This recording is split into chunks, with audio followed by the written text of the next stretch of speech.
우리 옆에 분들하고 예수님과 함께 행복하세요 하면서 인사를 좀 나눌까요? 예.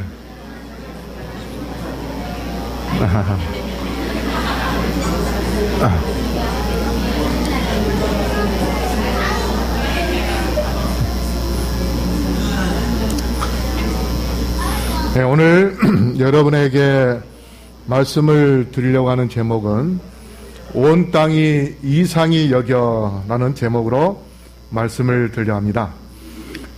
계시록 13장 3절 4절 우리 다 같이 읽어볼까요? 시작. 그의 머리 하나가 상하여 죽게 된 것 같더니 그 죽게 되었던 상처가 나음에 온 땅이 이상히 여겨 짐승을 따르고 용이 짐승에게 권세를 주므로 용에게 경배하며 짐승에게 경배하여 가로되 누가 이 짐승과 같으뇨 누가 능히 이로 더불어 싸우리요 하더라. 여기 보면 한 짐승이 나오는데 그의 머리, 그 머리가 그는 누군가? 계시록 13장 1절에 보면 바다에서 한 짐승이 나오는데 뿔이 10이요 머리가 7이라 그 뿔에는 10 멸관이 있고 이렇게 말씀합니다. 여기에 그의 머리, 그의 머리 했을 때 그가 누군가? 뿔이 10이고 그 다음에 머리가 7이고 그리고 뿔에 멸관이 다 있습니다. 근데 그의 머리 하나가 상하여 죽게 된 것 같으니 하는데 1798년도에 1260년 동안 이 세계를 지배해온 천주교가 있습니다. 그 천주교의 마지막 피우스 6세를 프랑스의 보르띠에 장군이 유배를 시켰습니다. 그렇게 해서 천주교가 온 세계를 지배하고 심지어 황제도 카노사 굴욕이라고 황제조차도 3일 동안 눈이 오는 그곳에서 무릎을 꿇고 교황에게 빌었던 그러한 정말 이 세계의 최고의 권력자 교황.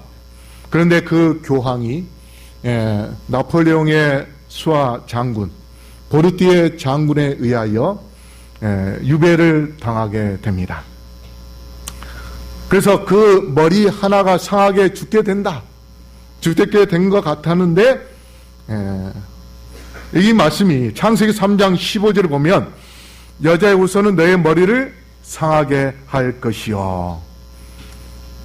창세기 3장 15절은 예수님의 재림에 대한 예언입니다.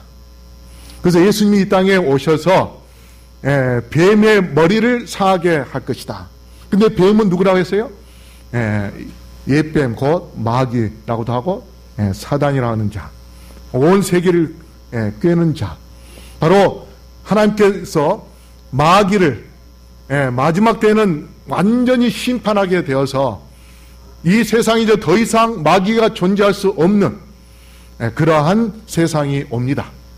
그런데 그 전에 아까 계시록 13장에 나오는 3절 말씀처럼 그의 머리 하나가 상하여 죽게 된 것 같다 하는 그는 누구냐면 짐승입니다. 그 짐승은 머리가 10개고 뿔이 10개고 머리가 7개고 뿔이 10개고 하는 그러한 짐승, 바로 이 짐승입니다. 이 짐승인데 이 짐승이 다니엘 7장에 나오는 네 짐승을 복합적으로 하나로 포토샵한 것처럼 하나로 모아놓은 그러한 네 개의 나라를 상징하는 그러한 짐승입니다. 바로 이 사자, 독수리 날개 가진 사자, 그 다음에 새 가비뼈를 물고 있는 곰, 그리고 머리 4개요 날개가 4개인 표범, 그 다음에 무시무시한 이빨을 가지고 10뿔을 갖고 있는 무서운 짐승, 이 4개의 짐승, 4마리의 짐승을 하나로 복합시킨 것이 아까 계시록 가운데 있는 짐승, 바로 그 짐승입니다. 왜 그렇게 복합된 짐승으로 나타난가? 계시록 13장 2절에 내가 본 짐승은 표범과 비슷하고 그 발은 곰의 발 같고 그 입은 사자의 입 같은데 용이 자기의 능력과 보좌와 큰 권세를 그에게 주었더라. 이 말씀은 표범, 헬라, 그 다음에 곰, 메르페샤, 그 다음에 사자, 바벨론, 이 역으로 이렇게 올라가죠. 바로 이러한 나라들이 뭘 섬겼는가 하면 우상을 숭배했습니다. 그래서 로마의 나라는요, 로마 나라의 종교는 다양한 신을 섬기는 그러한 나라입니다. 어떤 나라, A라는 나라를 만약에 정복했다. 그러면 그 나라에서 섬기는 신을 또 섬깁니다. 그렇게 해서 아주 짬뽕, 그렇게 되어 있는 그러한 종교입니다. 유일신을 섬기는 게 아닙니다. 그런데 바로 그 짐승에게 용은 누구냐면 마귀입니다. 자기의 능력과 보좌와 큰 권세를 준다고 했습니다. 그래서 이 용은 1차적으로 사단이고 2차적으로는 로마 제국으로도 해석할 수 있는 것인데, 왜 그런가 하면 여기 지금 잘못되어 있네요. 로마가 콘스탄티노플로 수도를 옮깁니다.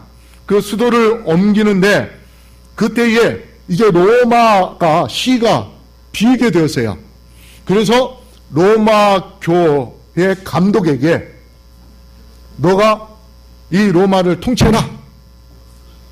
그렇게 하면서 이제 로마 캐톨릭이 천주교가 탄생하게 되고, 물론 그 전에도 이제 탄생하지만은 전 세계를 지배하는 그러한 종교의 나라가 됩니다. 그렇게 해서 538년부터 1798년, 1260년 동안 이 세상을 정말 무시무시하게 통치하는데, 많은 신학자들이 1260년 동안 로마 캐톨릭이 예수님을 믿는 사람을 죽인 숫자가 대략적으로 한 5천만 명이 될 것이다. 죽인 사람이. 그리고 감옥에 집어넣은 사람도 한 5천만 명 정도 될 것이다. 그렇게 이야기를 합니다. 전에 보면은 요한 바오로 2세가 가끔씩 사과하면서 프랑스의 어떤 마을에서 20몇만 명 죽인 로마 캐톨릭이 죽인 그 사건을 가지고 사과하고, 또 몇만 명 죽인 그 사건을 가지고, 역사를 가지고 또 사과하고, 그런 경우들이 많이 있었어요. 한꺼번에 몇십만 명씩 죽입니다. 그러니 엄청난 그러한 사람들을 죽인 그러한 권세를 가졌는데, 그렇게 해서 이제 1798년도에 이 로마 캐톨릭이 거의 죽게 된, 힘이 없는 그러한 나라가 되었다가 죽게 되었던 상처가 마음에 했는데, 1929년 이탈리아의 수상 무솔리니, 그가 피에트로 가스파리라는 추기관과 함께 조약을 맺습니다. 그게 라테란 조약입니다. 그 조약을 맺으면서 바티칸 시국, 바티칸 시국은요 사방 1km입니다. 그 바티칸 시국을 로마 천주교에다가 주고, 그 다음에 나라로 인정을 해 줍니다. 그렇게 해서 세계에서 가장 작은 나라가 탄생을 하지만은, 로마 캐톨릭이 지금 인구가 얼마나 되는지 아십니까? 12억입니다. 70억 인구에서 12억, 6분의 1, 전 세계에 6명 중에 1명이 캐톨릭을 믿는 그런 어마어마한 국가가 되는데, 계시록 17장 4절 말씀 우리 다 같이 한번 읽어볼까요? 시작.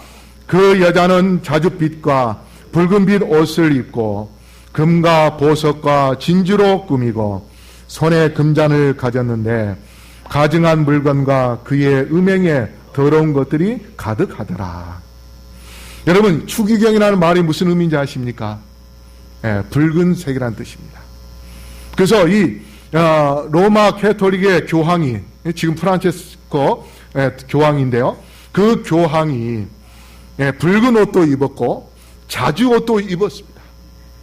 그래서 미사를 지내는, 금잔을 들고 미사를 지내는 그러한 모습을 볼 수 있는데, 그 띠에 그려져 있는 십자가 모양, 저게 호루스 제사장복인데, 저 모양이 십자가 모양이기도 하면서 그 다음에 나치 그 모양과 비슷하다. 그래서 그러한 사상이 거기서 나온다 하는 그러한 설도 있습니다. 그 다음에 여기 보면은 교황이 하얀 보좌 위에 앉아 있고 그 앞에 두 천사가 있습니다. 두 천사 동상이 있죠. 근데 계시록 20장 11절에 또 내가 크고 흰 보좌와 그 위에 앉으신 자를 보니 땅과 하늘이 그 앞에서 피하여 간데 없더라.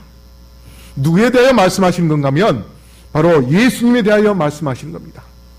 예수님에 대하여 이야기하는 것인데, 마치 교황이 예수님과 똑같은 그러한 위치에서 흰 보좌에 앉아서 심판하는 그러한 존재처럼 그렇게 앉아있는 모습을 볼 수 있는데, 더 캐톨릭 내셔널 잡지에 1895년 7월 달에 이렇게 썼습니다. 교황은 예수 그리스도의 대리자일 뿐 아니라 그는 육신의 베일 속에 감추어진 예수 그리스도 자신이다. 캐톨릭은 교황을 예수 그리스도 자신이라고 그렇게 이야기하고 있습니다. 그래서 계시록 13장과 7장의 작은 뿔 비교를 해보면 두 짐승이 큰 말을 하고 참남된 말을 하는 그러한 것을 하고 있다고 이야기하고 있고요.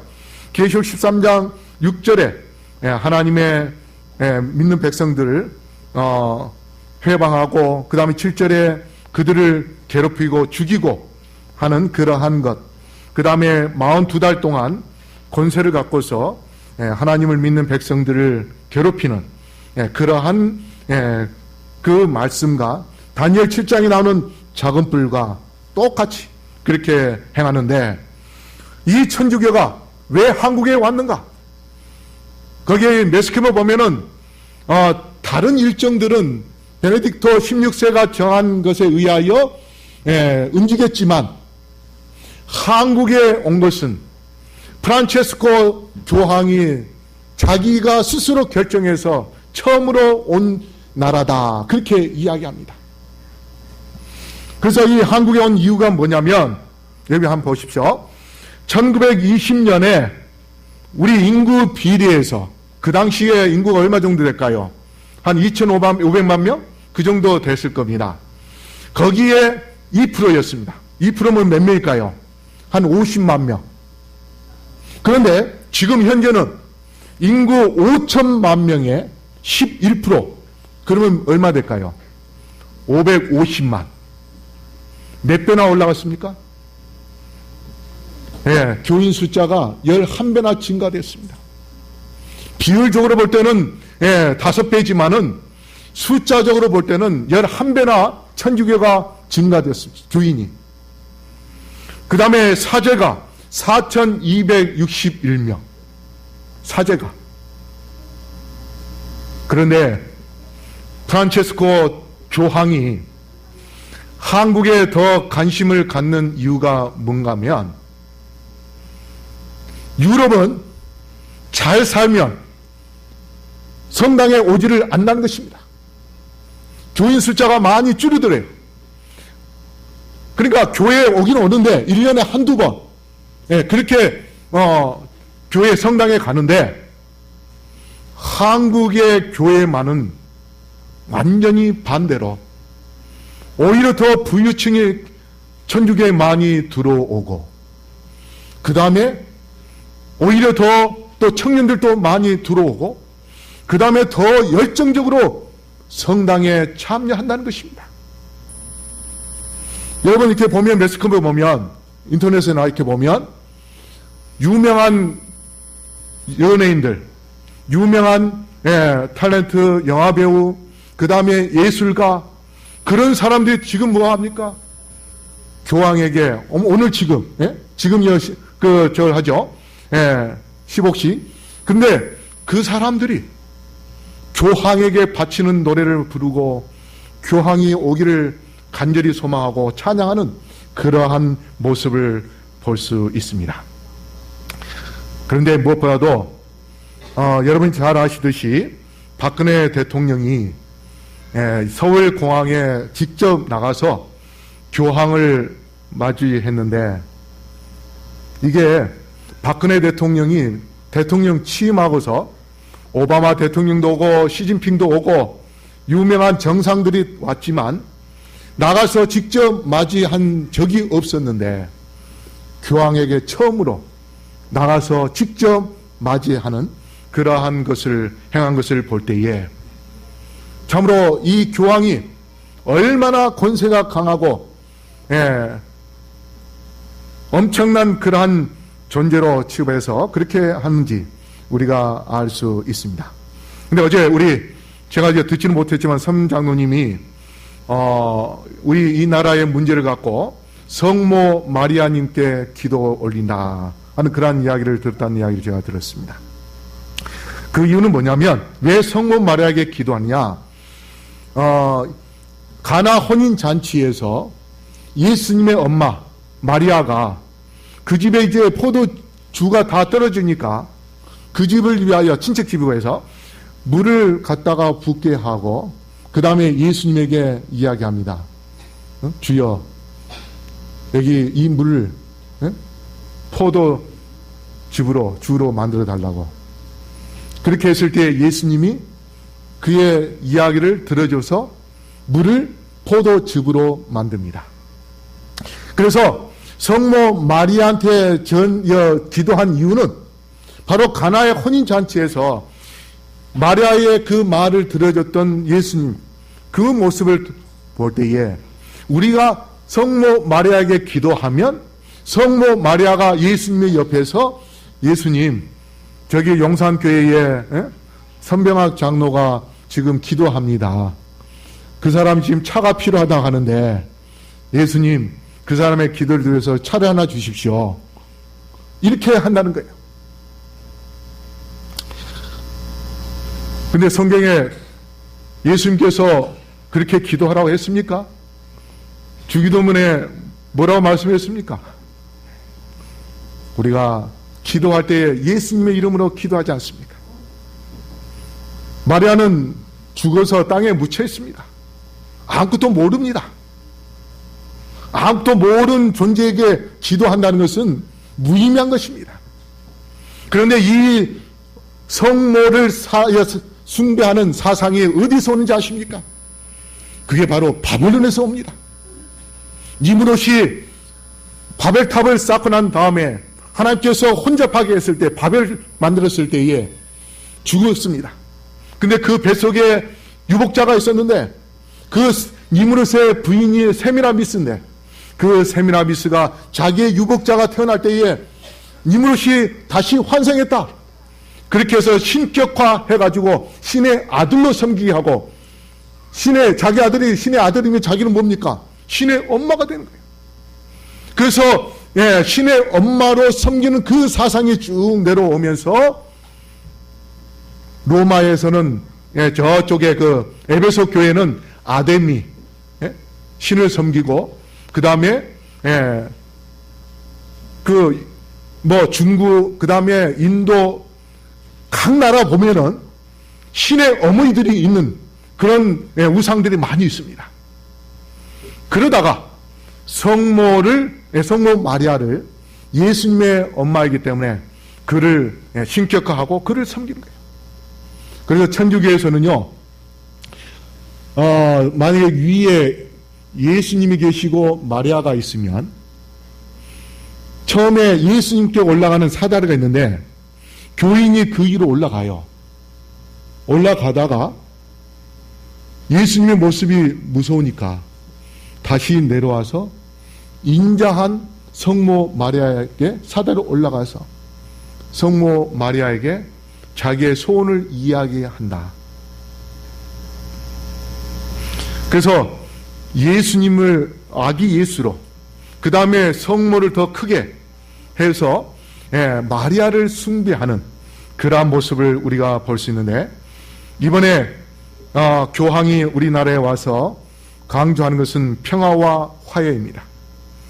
전 세계에 분단 국가는 우리 하나밖에 없습니다.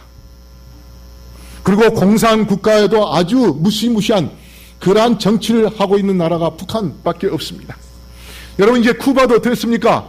많이 자유로워졌습니다. 많이 자유로워졌고 중국이야 뭐 벌써 이미 거의 자유로운 그런 나라가 됐습니다. 근데 전 세계에 정말 철퇴로 정치하고 있는 나라가 바로 이 북한입니다. 만약에 여기서 놀라운 그런 평안을 가져온다면 천주교 교황의 인기는 정말 하늘을 찌르는 그러한 인기를 갖게 될 것입니다. 그런데 지금 그가 와서 내일 18일 모레인가요? 18일 월요일 날 평화와 화해를 위한 미사를 지내는데 대량 해고자 참사당했던 이번 몇 년 전에 용산에서 참사당했던 가족들, 그 다음에 여러 많은 문제 있는 사람들, 특별히 지난 5월 22일 날 성공회에서 그 종교 통합 총회를 가졌던 그 종교 지도자들, 그들과 함께 평화와 화해의 미사를 지내게 됩니다. 자, 아까 본문 4절 말씀, 용이 짐승에게 권세를 주므로. 용이 누구에게 권세를 줬다고요? 짐승에게. 짐승은 교황입니다. 용은 누굴까요? 사단. 사단입니다. 그렇게 함으로 인하여서 이제 짐승이 용에게 경배하게 하고, 그 다음에 또 사람들이 자연스럽게 짐승을 경배하는데 누가 감히 그를 당해낼 수 있으리요? 여러분, 이제 미국이요, 조만간에 경제로 인해서 이 미국 정부가 거의 와야 되는, 정부의 힘을 쓸 수 없는 그러한 정부로 바뀌게 될 것입니다. 그렇게 될 때에 온 세계를 지배할 수 있는 자가 누군가? 바로 교황이 될 것이고, 그 다음에 교황이 이를 시험령을 만들라고 그렇게 명령을 낼 때에 미국의 대통령이 이를 시험령을 제정하여서 온 세계에 이를 날 교회에 가도록 그렇게 강요할 것이고, 그렇게 하다가 결국은 이 세상이 이제 끝이 오게 될 것입니다. 그런데도 사람들은 이 평화의 사도가 평화와 화해의 미사도 지내고 이제 종교도 통합하고 정치적으로도 국가적으로 통합하고 하는 그러한 놀라운 일들을 벌일 때에 이제 이 세계에 전체적으로 전쟁이 없는 평안과 또 안전의 시대가 오겠구나. 그래서 사람들의 입에 뭐예요? 데살로니가서 5장 3절, 저희가 평안하다 안전하다 그렇게 외치게 될 것이라고 합니다. 사람들이 눈으로 볼 때에 이제 전쟁도 없고 이 세상의 모든 문제가 다 해결된 그런 가운데서 이제 평화만 오는구나. 그래서 평안하다 안전하다 그렇게 외칠 때에 잉태된 여자에게 해산 고통이 이름같이 멸망이 호련히 저희에게 이를 것이다. SDA 주석에 보면 주의 오심을 위하여 준비하지 않은 자들이 한 이 말들은 내적인 평안과 외적인 안전을 가리키며 말하는 자들의 만족하는 상태를 이야기한다. 여러분은 어떻습니까? 신앙도 너무 편안하죠. 예? 예, 핍박도 없으니까 편안하죠. 그래서 다 주 5일제로 하니까 안식일 문제로 뭐 고민할 필요도 없고, 우리 군인들도 대부분 이제 뭡니까? 군대 가면은 안식일 걱정할 필요가 거의 없습니다. 왜냐하면 토요일날 다 쉬게 만드니까. 그러다 보니까 오히려 신앙이 더 나태해지고 해이지는 그런 모습들도 볼 수 있습니다. 좋은 면도 있지만. 근데 과연 이 세상이 계속적으로 평안하고 안전한 그런 세상이 될 것인가? 그렇지 않습니다. 전쟁과 재난이 몰려올 것입니다. 교회 증언 9권 11조, 우리 다 참여 해볼까요? 시작. 바다와 육지의 재난, 사회의 불안, 전쟁에 대한 경보 등은 불길하다. 그것은 어떤 큰 사건들이 다가오고 있음을 말해준다. 악의 세력들은 힘을 모아 하나로 통합하고 있다. 얼마 있지 아니하여 세상에는 큰 변화들이 있을 것이며 최후의 운동은 신속히 전개될 것이다. 그래서 데살로니가전서 5장 4절에 형제들아 너희는 어둠에 있지 아니하며 그날이 도적같이 너희에게 임하지 못하리니. 이 말씀은 뭐냐면 예수님의 재림에 대하여 준비한 사람들에게 이야기한 것입니다. 그러나 지금 이 세상에 돌아가는 징조들을 보면서도 아직까지 평안하다 안전하다 하는 그런 생각을 가진 자들은 해산하는 그 고통처럼 신속하게 예수님께서 재림하실 것이지만, 그러나 눈을 뜨고 예수 그리스도의 재림을 바라보면서 세상의 징조를 통하여서 예수님의 재림의 때가 얼마 남지 않음을 깨닫는 자, 여기 한번 보십시오. 세계 재난이 지금 엄청나게 오고 있는데, 금년에 지금 브라질에서 가뭄이 들어가지고 커다란 호수가 물이 거의 다 말라가고 있습니다. 그래서 설탕 3,200만 톤이 금년 감소된다고 합니다. 그 다음에 호주에도 2001년도에 쌀을 생산이 160만 톤인데 지금 15,000톤. 100%로 줄어들었습니다. 여러분, 지금 세계적으로 물 부족 현상이 일어나서 전 지구가 파란 색깔을 가다가 점점 뭐예요?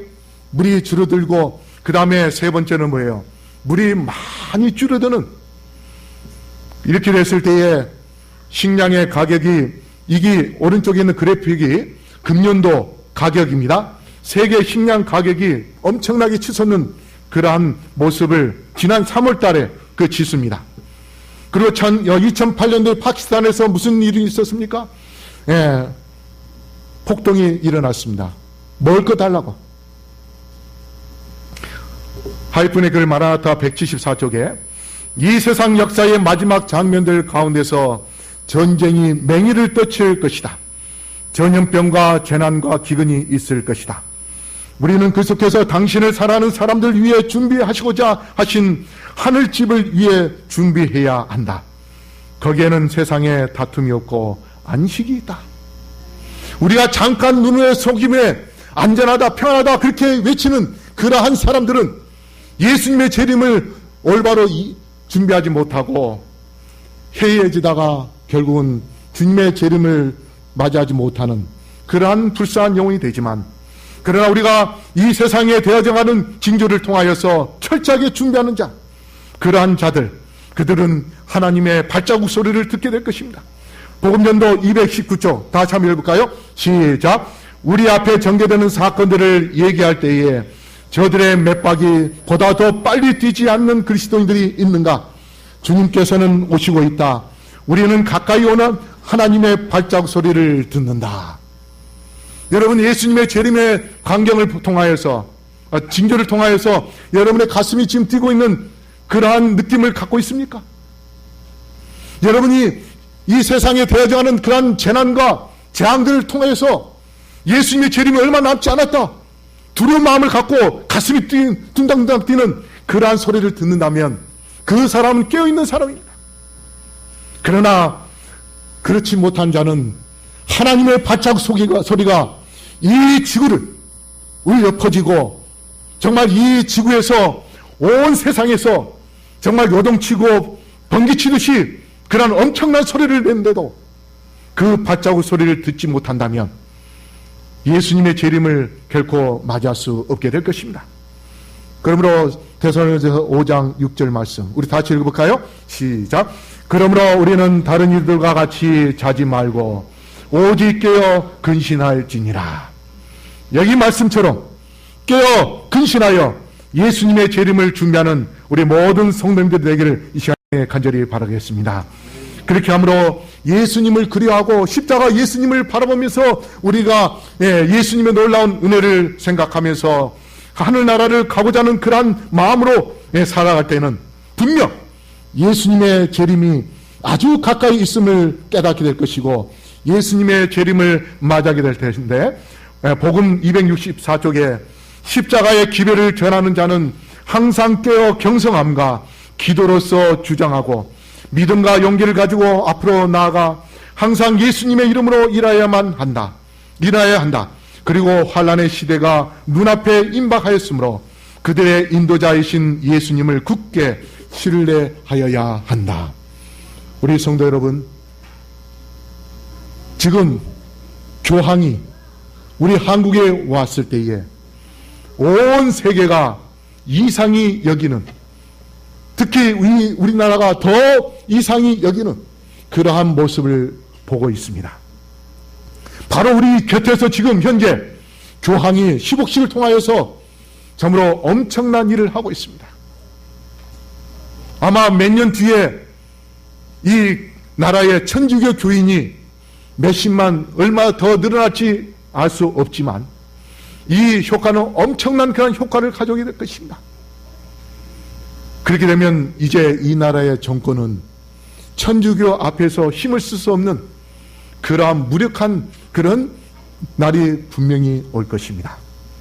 그러할 때에 이를 시험령이 내려지면 결국 우리의 목을 조이는 그러한 때가 올 것이고 그 다음에 예수님의 재림을 맞이하게 될 그러한 재림의 날이 임하게 될 텐데 우리 모든 성도님들 참으로 깨어 기도하여서 우리 모두 예수님의 재림을 준비하기 위한 그런 주의 백성이 되기 위해서 십자가 앞에 무릎을 꿇고 진정으로 회개하고 그하여 십자가 예수님의 사랑과 예수님의 은혜 가운데서 살다가 주님의 재림을 맞이하시는 우리 모든 성도님들 되기를 이 시간 한절히 바라면서 말씀을 마치겠습니다.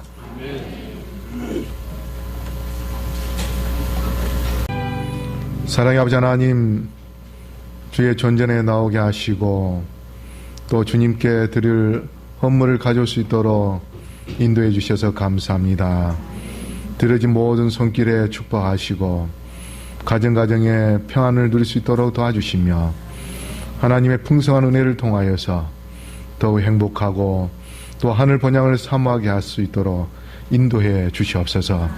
특별히 이 헌물을 통하여 많은 영혼들을 구원하게 하시며 하나님의 마지막 구속 사업을 이루는 귀한 제물로 사용될 수 있도록 축복해 주시옵소서. 아버지, 이 세상에 때가 얼마 남지 않았음을 저희들이 보고 느끼고 있습니다. 깨어 근신하여 기도하게 하여 주시옵소서. 늘 십자가 예수님을 바라보며 하나님의 은혜 가운데 살게 하여 주시옵시고 주님을 그리워하며 주님을 뜨겁게 사랑하고 그래 주께서 이 땅에 오실 때에 기쁨으로 주님을 맞이하는 우리 모두가 될 수 있게 축복하여 주시옵소서. 이제는 아버지 하나님의 크신 은혜와 예수 그리스도의 다음없는 사랑과 성령의 감화 감동하심이 여기 머리 숙인 영혼들에게 영원토록 함께하여 주시옵기를 우리를 지금도 사랑하시는 예수 그리스도 이름으로 간절히 축원하옵나이다. 아멘.